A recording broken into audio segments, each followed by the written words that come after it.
General Marcus Howard sat in the back of his old car, looking at the wrinkled paper in his hand. The bank wanted to take his house away. The notice had come 3 days ago, and now he had to go to court to fight for the only thing he had left in the world. Rain fell hard on the windshield as Marcus took a deep breath. He ran his hand over his short gray hair and looked at his reflection in the rearview mirror. The years had not been kind. Deep lines crossed his dark face, telling stories of battles fought across the stars. At 56, he looked much older. One more fight, he whispered to himself. Just one more. 15 years ago, Marcus had been General Howard, commander of humanity's elite Space Force unit called the Stellar Vanguard. When the Craxian Empire first attacked Earth, it was Marcus and his team who pushed them back. He had led the charge at the Battle of Europa, saved the colony on Mars, and protected Earth when the aliens tried to destroy it. But that was before the Proxima Centauri incident. Marcus closed his eyes, the memories still fresh. The civilian transport ship with 300 people aboard, surrounded by 20 Craxian war vessels. His orders had been clear: protect the mining colony where rare minerals needed for Earth's defense were being harvested. The civilian ship was considered a loss. No more civilian deaths. Not on my watch, Marcus had said then, turning his ship away from the mining colony and toward the transport. Against all odds, he had saved those 300 people, but the mining colony fell to the Craxians. Earth lost its supply of them, special minerals, for 6 months. The military needed someone to blame, and Marcus was the perfect target. They took his rank. They took his pension. They took his honor. Now the bank wanted his home too. Marcus started his car and drove toward the courthouse downtown. The Virginia countryside looked peaceful in the morning light, so different from the war-torn planets he had seen. His small house sat on 5 acres of land that had been in his family for generations. His grandfather, a World War II veteran, had bought it with his service pay. Now, just when Marcus needed peace the most, they were trying to take it away. The courthouse was a tall brick building with white columns out front. Marcus parked his car and checked his appearance one last time. His suit was old but clean, ironed perfectly as his military training had taught him. He might be broke, but he still had his pride. People hurried past him as he climbed the courthouse steps. No one looked at the old black man in the worn suit. No one knew that he had once commanded Earth's greatest spaceship, the EFS Liberty, with a crew of 500. No one knew he had saved humanity more times than he could count. Room 302, Marcus muttered, checking the paper again. The bank claimed he had missed 4 months of payments, but Marcus knew he had paid. He had the receipts to prove it. Something wasn't right, but fighting big banks was harder than fighting aliens. The courtroom was cold when Marcus entered. A few people sat in the back rows waiting for their own cases. At the front, 3 young men in expensive suits arranged papers at one table. The bank's lawyers. Marcus recognized their type: hungry, ambitious, without conscience. Marcus took a seat at the empty table on the other side. He had hoped the court would give him a lawyer, but when he arrived he learned his appointed lawyer had called in, sick. He would have to defend himself. All rise for the Honorable Judge Elaine Powell, the bailiff called out. Everyone stood as a stern-looking woman with silver hair entered. Judge Powell had a reputation for being strict and by the book. As she took her seat, she barely looked at the people before her. "Be seated," she said, her voice sharp and clear. "Let's get through today's cases quickly. I have a full docket." Marcus watched as she handled 2 cases before his, both foreclosures like his own. Both times, she ruled in favor of the bank. Both times, families lost their homes. His heart sank. This would be harder than he thought. Case number 47829, Continental Banking Group versus Howard, the bailiff announced. Marcus stood, his back straight as it had been during his years of service.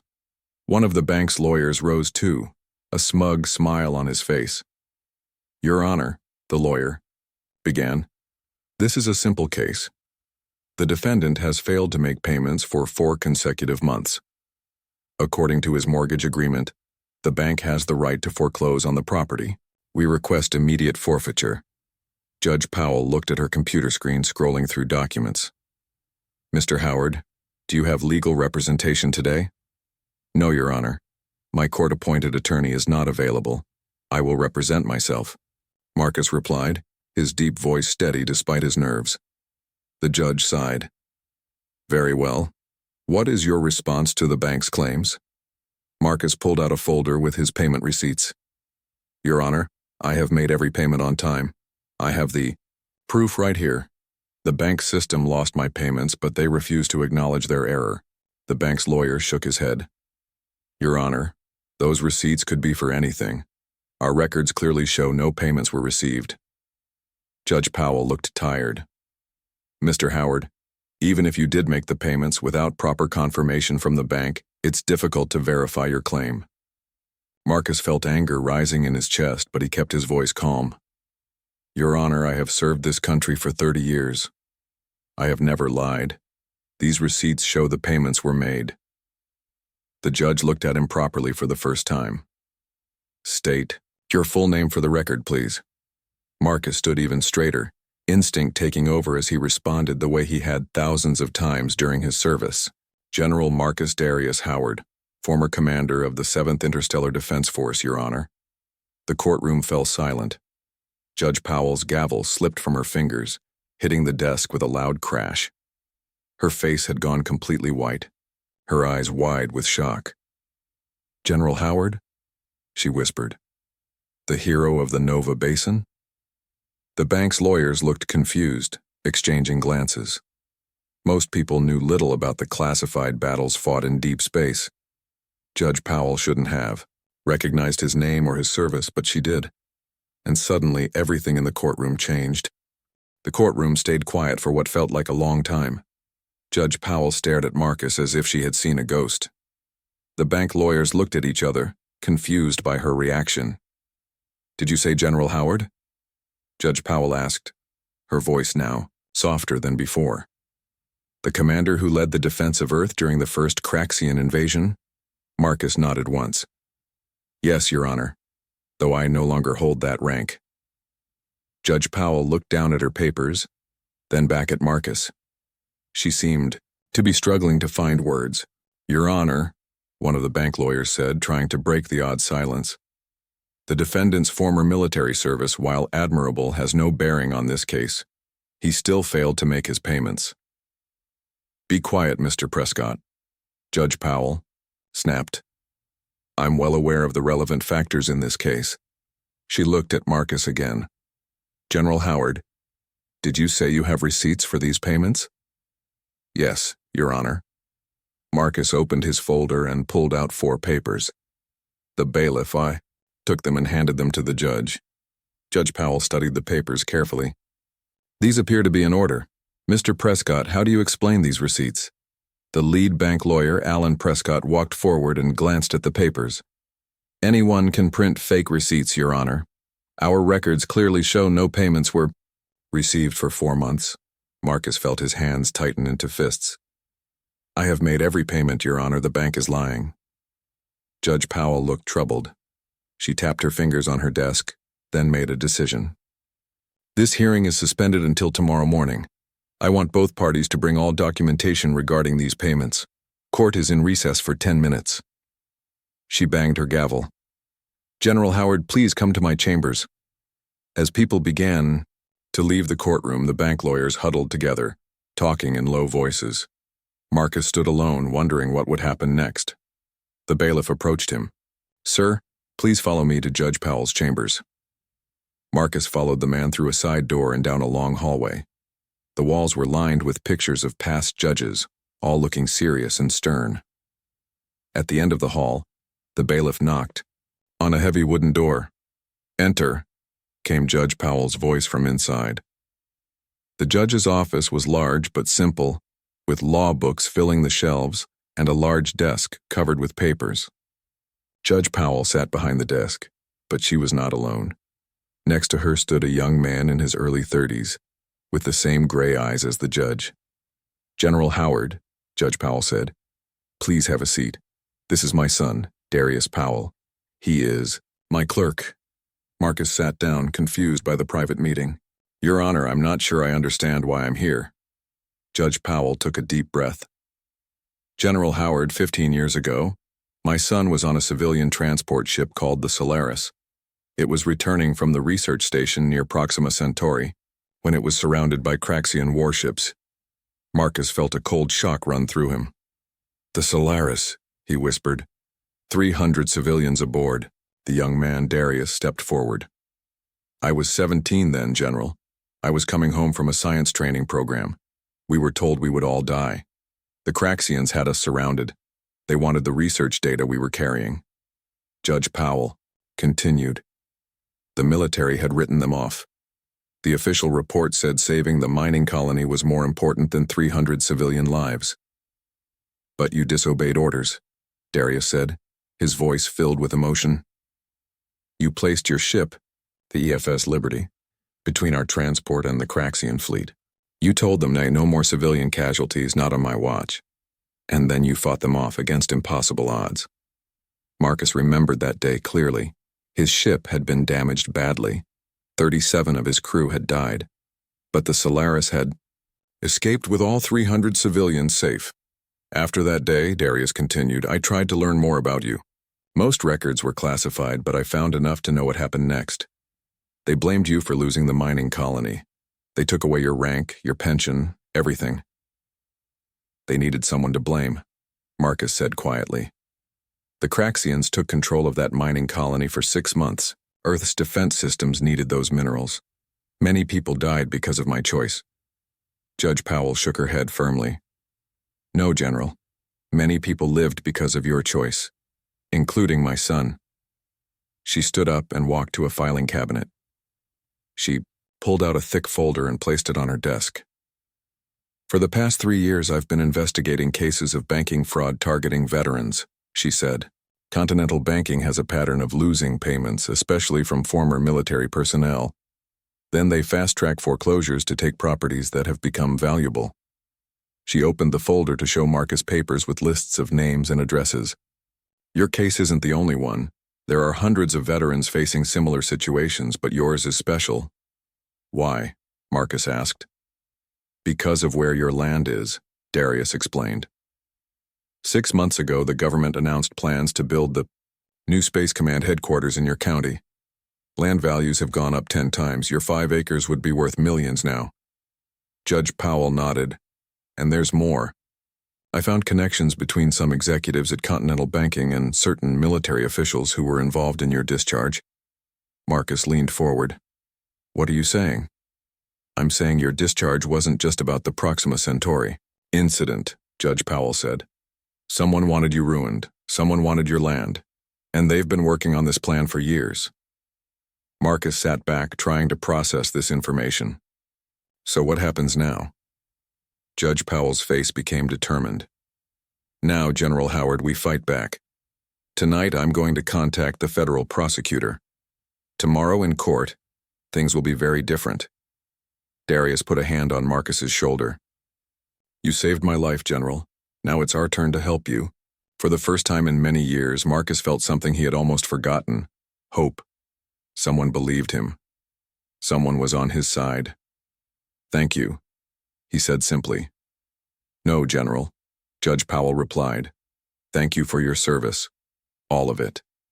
As Marcus left the judge's chambers, he stood taller than he had in years. Tomorrow would bring a new battle. But this time he would not be fighting alone. The next morning, Marcus arrived at the courthouse early. He had not slept much. His mind kept going over everything Judge Powell had told him. Someone had wanted his land.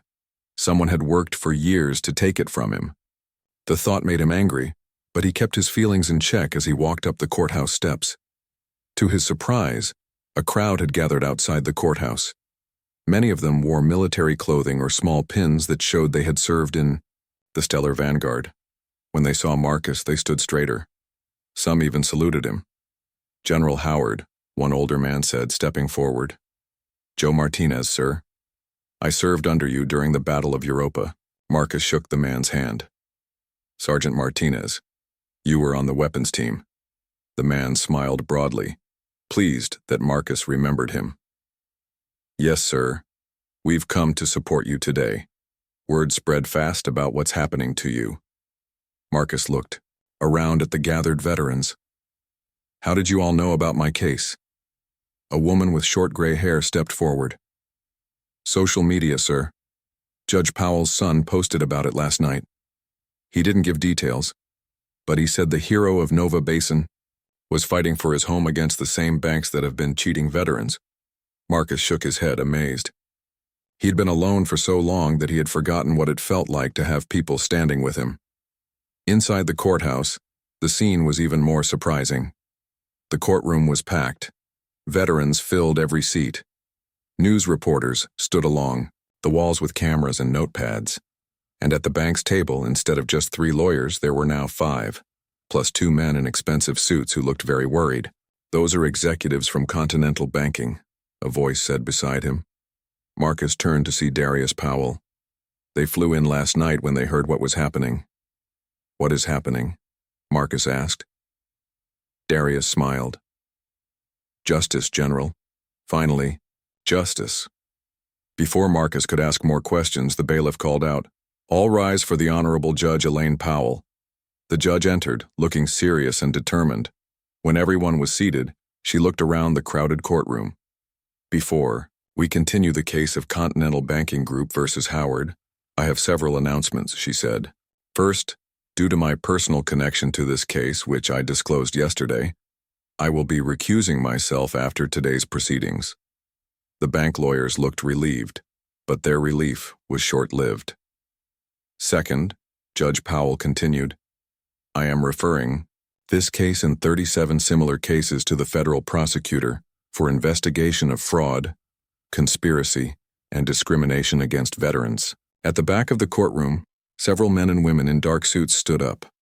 They showed badges. FBI agents. "Third," Judge Powell said, "I have been in contact with the Department of Defense regarding General Howard's discharge and the circumstances surrounding it. New evidence has come to light that suggests his discharge was improper and possibly illegal." One of the bank executives leaned over to whisper urgently to his lawyers. The lead lawyer, Alan Prescott, raised his hand. "Your Honor, in light of these developments, Continental Banking would like to offer a settlement to Mr. Howard.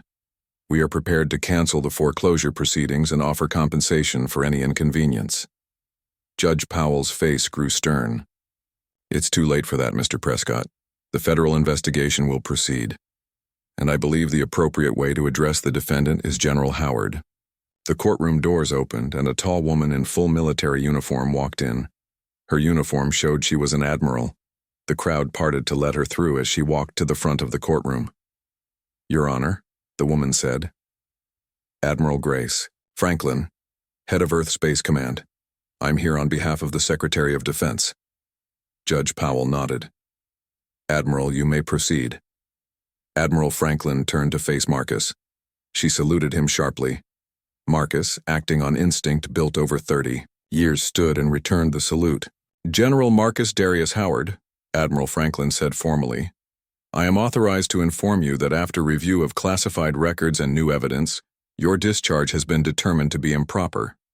Effective immediately, your rank is restored, along with full back pay and benefits for the past 15 years.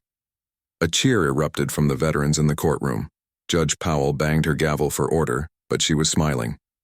"Furthermore," Admiral Franklin continued when the room quieted, "the Secretary of Defense requests your immediate return to active duty. Your experience and leadership are needed." Marcus could hardly believe what he was hearing. "May I ask why now, Admiral?" Admiral Franklin's face grew serious. "The Craxians have returned, General. They say they want peace talks. They've specifically asked for you to lead the human delegation." The courtroom fell silent. Everyone knew what this meant. The aliens who had tried to invade Earth 15 years ago were back, and they had asked for Marcus by name. "I don't understand," Marcus said. "Why would they ask for me?" "Because you earned their respect," Admiral Franklin replied. "During the Proxima Centauri incident, you not only saved the civilian transport, but also showed mercy to a damaged Craxian ship.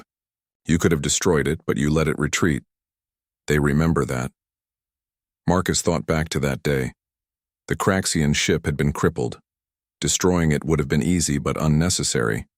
He had let it go because killing without need went against everything he believed in. So they want peace now? Marcus asked. They say they do, Admiral Franklin answered.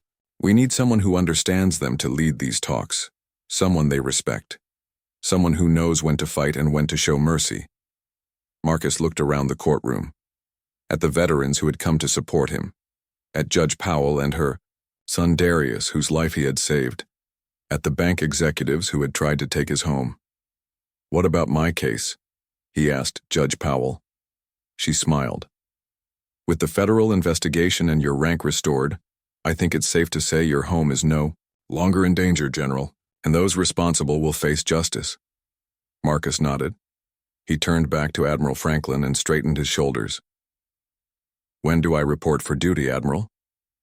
Immediately, General. A transport is waiting to take you to Space Command headquarters. Earth needs you again. For the first time in 15 years, Marcus Howard felt whole again. He had his rank back. His home was safe.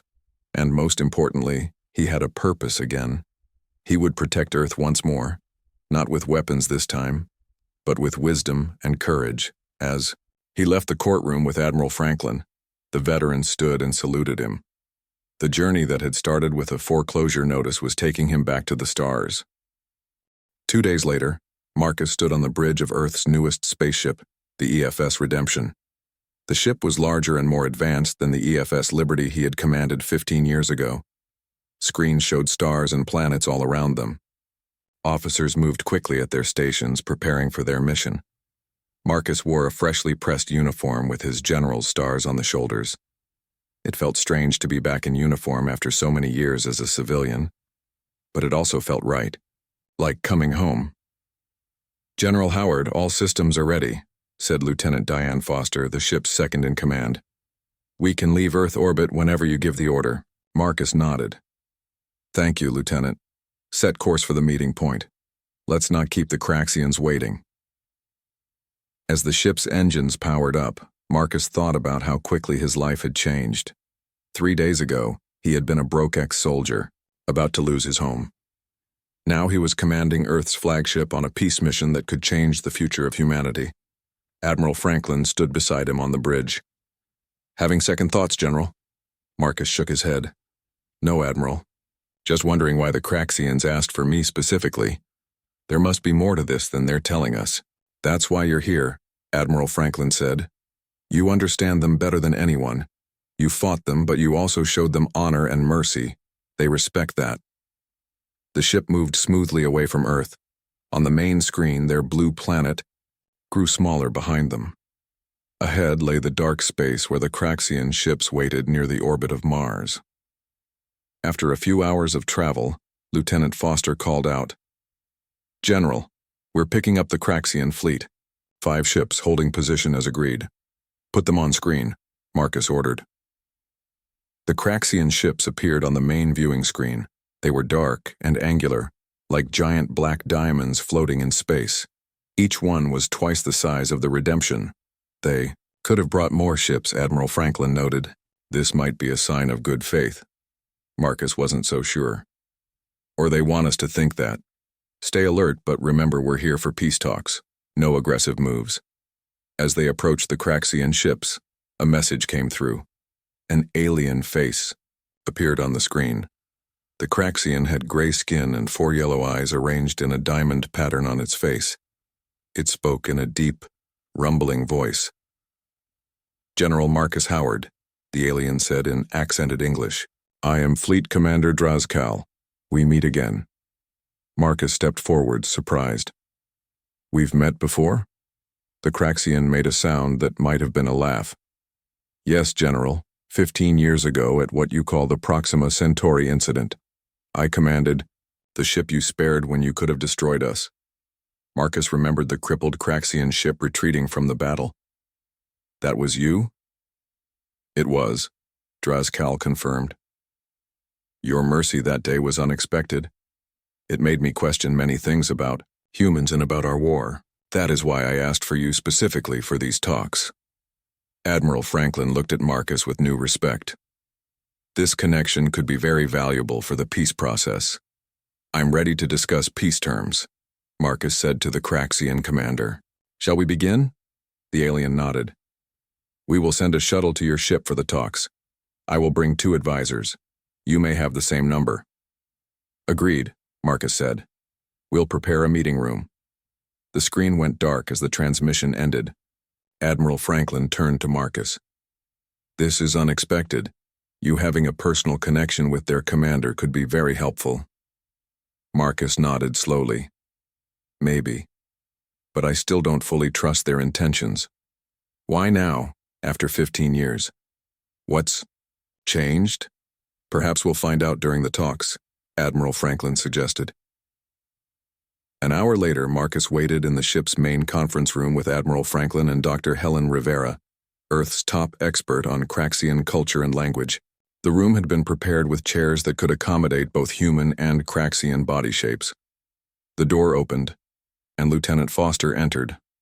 Sir, the Craxian shuttle has docked.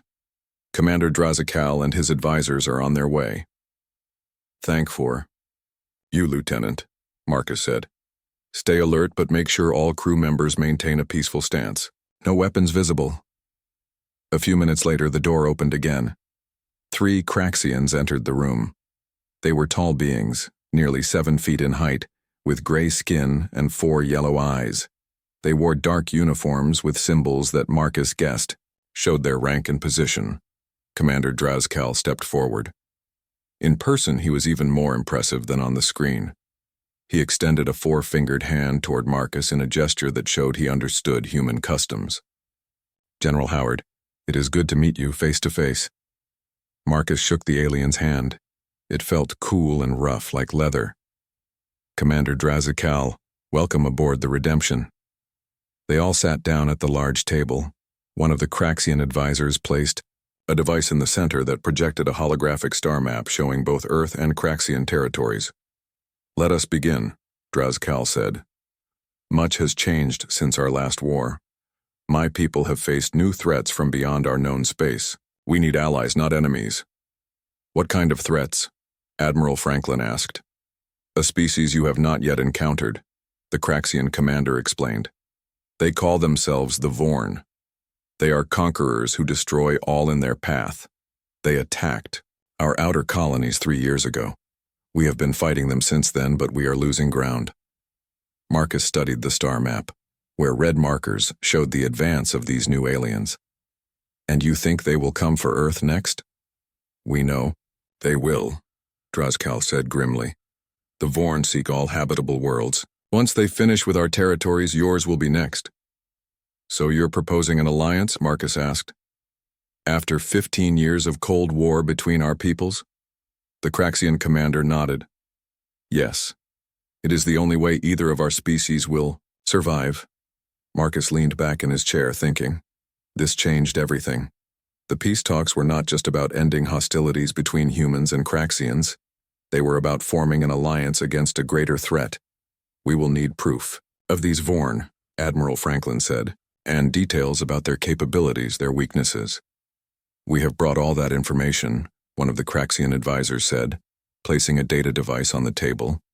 Before we go further, Marcus said, I need to know something. During our last war, why did you attack Earth? What were you really after? Commander Drazikal's 4 eyes blinked in sequence. Resources initially. But we also sought to test your species' resolve. We had detected signs of the Vorn even then. We needed to know if humans would be worthy allies or easy prey. So the war was a test? Marcus asked, feeling anger rise in him. Millions died in a test? The Craxian commander lowered his eyes. It was wrong. Many of us opposed it, but our military leadership at that time believed it necessary. They are gone now, and we seek to make amends, starting with you, General Howard. With me? How? By restoring your honor and position, Drazikal said. We learned of your disgrace after the Proxima Centauri incident. We knew it was because you chose to save civilian lives rather than secure a military advantage. Among Craxians, such a choice would be honored, not punished. We respected you for it. That is why we requested your reinstatement before these talks. Marcus was shocked.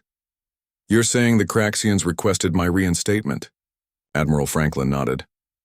It was a condition of the peace talks. They would only meet with you, and only if you were restored to your proper rank. For the first time, Marcus understood the full story. His long years of disgrace had finally ended, because his former enemies respected his choices more than his own leaders had.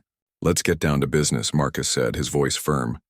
"If we're going to face these Vorn together, we have a lot of planning to do." As they began discussing the details of the proposed alliance, Marcus felt a new sense of purpose. The fight ahead would be difficult, perhaps the greatest challenge humanity had ever faced, but this time they would not face it alone. 3 months after the first meeting with the Craxians, Marcus stood on the bridge of the EFS Redemption, looking at the combined fleet on the main screen. 20 Earth ships and 15 Craxian vessels moved together in formation, preparing for the coming battle.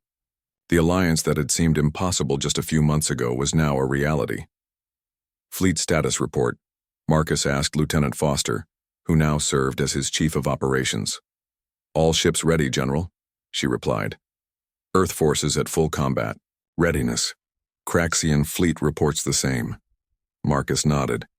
The information they had received from the Craxians about the Vorn had been accurate. The enemy was advancing toward the outer colonies of both Earth and Craxia. Intelligence reports suggested they would attack within days. "Message from Commander Drazkal," announced the communications officer. "Put him through," Marcus ordered. Here, Craxian commander appeared on screen. Over the past 3 months, Marcus had come to respect Drazkal. They had worked closely together, planning the defense against the Vorn. "General Howard," Drazkal said, "our scouts have returned. The Vorn fleet is larger than we anticipated. 43 ships approaching from Sector 7. Marcus frowned. Their combined fleet had only 35 ships. "Time until they reach the colony on Titan?" 18 hours, the Craxian replied. "We should consider evacuating the civilians." "Already underway," Marcus assured him. "The last transport will leave in 6 hours. All non-essential personnel will be gone before the Vorn arrive." Unlike 15 years ago, no one questioned Marcus's decision to prioritize civilian lives. Both humans and Craxians had agreed that protecting their people came first. "We need to draw the Vorn away from Titan," Marcus said, studying the tactical display. "Give the evacuation ships more time." Drazkal nodded. "I have a suggestion. The moon of Enceladus has rich mineral deposits. We could leak false information suggesting that both our species have a secret weapons facility there. The Vorn would consider it a priority target," Marcus agreed. "It might split their forces." "Exactly. And we could set a trap for them there." The plan was set in motion. False communications were broadcast, mentioning a joint human Craxian facility on Enceladus. Meanwhile, a small force of ships was positioned near the moon, hiding behind its ice geysers to avoid detection. Hours later, Marcus received confirmation that the plan was working. "General, the Vorn fleet has divided," Lieutenant Foster reported. 30 ships still heading for Titan, but 13 have broken off toward Enceladus." "Perfect," Marcus said. "Signal the ambush team. They are cleared to engage when ready." On another screen, Marcus watched as the trap was sprung. The hidden ships emerged from behind Enceladus and attacked the approaching Vorn vessels. The enemy ships were taken by surprise. 3 were destroyed immediately. "Now for the main fleet," Marcus said. "All ships, battle positions. Remember the plan." The combined human and Craxian fleet moved to intercept the Vorn ships heading for Titan. This would be the first major battle between their alliance and the new enemy. Admiral Franklin joined Marcus on the bridge. "The last civilian transport has left Titan, General. They're clear." Marcus nodded, relieved. "Good. Now we can focus on the fight." The Vorn ships came into visual range. They were unlike anything Marcus had seen before. Where human ships were sleek and Craxian vessels were angular, Vorn ships looked almost organic, with curved sections that resembled bones or shells. "All ships, engage as planned," Marcus ordered. "Remember your training. These aren't the same enemies we faced before." Battle began. Earth ships fired their new weapons developed with Craxian technology. The Craxian vessels moved with precision, using tactics they had practiced with their human allies. For a while it seemed they might win easily. 6 Vorn ships were destroyed with minimal damage to the Alliance fleet. But then the Vorn changed their approach. Their ships began to merge, connecting to form larger vessels with more powerful weapons. "They're adapting," Admiral Franklin said, watching the tactical display with concern. "We didn't anticipate this." Marcus studied the new formations. "Signal, Commander Drazkal. We need to adjust our strategy." The battle grew more intense. 3 Earth ships were destroyed. 2 Craxian vessels were badly damaged. The Redemption shook as enemy fire struck its shields. "Shields at 60%, Lieutenant Foster reported. One more direct hit like that, and they'll be down." Marcus knew they needed something different, a new approach. He remembered the Proxima Centauri incident, how he had positioned his ship to protect the civilian transport. Sometimes the best defense was unexpected. "All ships, new formation," he ordered. "Pattern Howard 7. Bring the damaged vessels to the center. Strongest ships form a perimeter." The fleet reorganized quickly. The Vorn, facing this new formation, seemed confused. Their attacks became less coordinated. "They're used to their enemies running or fighting alone," Marcus realized. "They don't know how to deal with true cooperation." He opened a channel to Drazkal. "Commander, I think I see a weakness. Their command structure. They have 1 lead ship controlling each group. If we can target those ships specifically, we might disrupt their entire formation." "Agreed," Drazkal said. "My sensors indicate the lead vessels are the ones with the yellow energy signatures." Marcus gave new orders. The Alliance fleet focused all firepower on the Vorn command ships. One by one, they were destroyed. As each fell, the Vorn ships it controlled became disorganized and vulnerable. After hours of fighting, the tide turned. The Vorn fleet, now reduced to less than half its original size, began to retreat. "They're running," Admiral Franklin said, a note of victory in her voice. "Don't celebrate yet," Marcus cautioned. "Make sure they're really leaving the system, and check on our ambush team at Enceladus." The report came in minutes later. The ambush had been successful. All 13 Vorn ships at Enceladus had been destroyed or forced to retreat. The colony on Titan was safe, at least for now. As the remaining Vorn ships disappeared from their sensors, Marcus allowed himself a small smile. "Send word to Earth and Craxia. The first battle against the Vorn has been won." Commander Drazkal's image appeared on screen. The Craxian looked tired but satisfied. "A good day, General Howard." "Yes," Marcus agreed. "But this is just the beginning. The Vorn will be back, probably with more ships and new tactics. And we will be ready," Drazkal said. "Our peoples have proven we can fight together. That alone makes this victory significant." Marcus thought about how much had changed, from a broke ex-soldier about to lose his home to the commander of a combined fleet, from enemies with the Craxians to allies fighting side by side. "Send a message to all ships," Marcus ordered. "Tell them, well done. Rest and repair. The real war has just begun." As the fleet regrouped and began the journey back to their bases, Marcus looked out at the stars. The path ahead would not be easy. The Vorn were still out there, still a threat. But for the first time, humanity was not facing the dangers of space alone. They had allies now. They had hope. And for Marcus Howard, that was enough. From disgrace to redemption, from loss to purpose. His journey had come full circle. He was exactly where he needed to be.